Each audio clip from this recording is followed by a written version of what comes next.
Now we're really vibing. Live it, live it. Switchblade, fast. That crack. Hey everyone, Happy New Year. Hope everyone had a great holiday season full of Mariah Carey and people arguing about the new Star Wars. Now, speaking of Star Wars, I'd like to kick off 2020 with a discussion about one of the more interesting things as of late for me, which is effective storytelling and how it relates to dance. So, I'd like you all to imagine your favorite movie, TV show, or book. What made it such a good experience? Chances are that a compelling story had something to do with it. Not necessarily what was being told, but the way it was being told. How things were structured to grip you and keep you locked into whatever was going to unfold. Good storytelling is not necessarily the what, but the how and the why, and this kind of thing applies to dance as well. How was a round or performance structured to intrigue you or hook you and make you want to see what would happen next? Why did they do what they did and when they did it? And how does this all come together to evoke some kind of emotion in you? This is what I heard a lot when I was starting out. A round has a beginning, middle, and end. Now, this is a good starting point, but it's so much more than this in my opinion.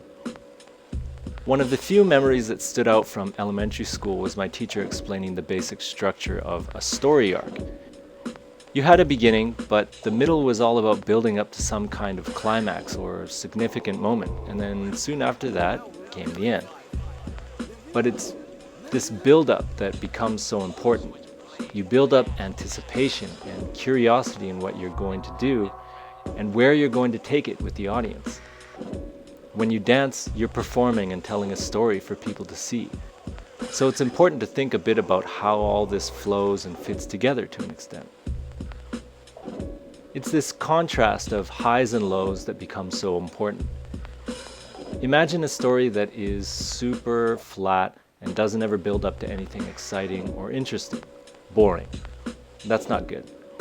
Now imagine another story where it's all action all the time, no downtime. That's not good either. When everything is a big move, then that becomes your standard and nothing becomes big anymore. They take away from the impact. Now this is where I believe small sets and moves come in handy with some freestyle thrown in between to let the audience breathe. These can be those special moments you build up to within your round, and the freestyle can be that downtime in between. It's good to keep these things small and flexible too, so that you're able to adapt and change as the music does. These can even be the big hook at the beginning of a round that quickly grabs everyone's attention and demands their focus. When I was starting out and developing my dance, I used to have in mind 3 things when I did a round. A go down, something to do in the middle, which was usually some smaller move, and then some kind of big finish. What this did was help give my round some structure and flow while also giving it somewhere to go and build towards. These provide those crucial highs and lows to your round. And this is great when you're starting out, but as you develop, you can start to tell different kinds of stories too. Once you learn how to hook people or know what people are expecting, you can start playing around with those expectations and take people in directions that they didn't even know they wanted to go on. You start playing with the psychology of a round. Just make sure that the payoff is good in the end though. And that right there is the hallmark of effective storytelling in any genre. The viewer or reader or whoever gives up their ability to control the situation and lets you take over.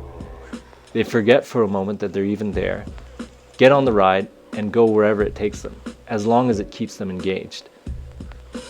We see this with movies, shows, books, songs. Even a good DJ will do this with a good set.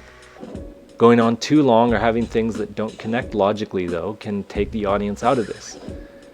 In the context of dance, these can be how you transition between various movements or whatever.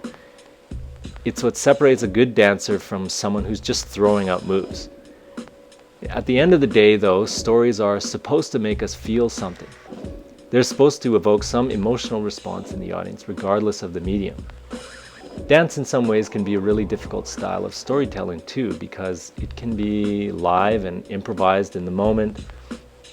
It also has the added challenge of having to match the music, but here's the thing. Music is already telling a story. What we do with dance is basically translate that story into the physical form. That's why we train our bodies in the language of our given dance, to express and say something.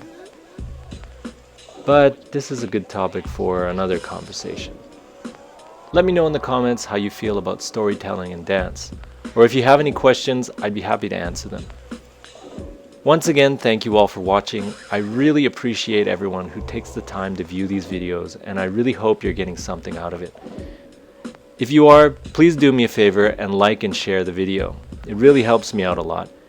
And if you want to stay updated with things, hit that subscribe button and the bell to be notified when a new video comes out.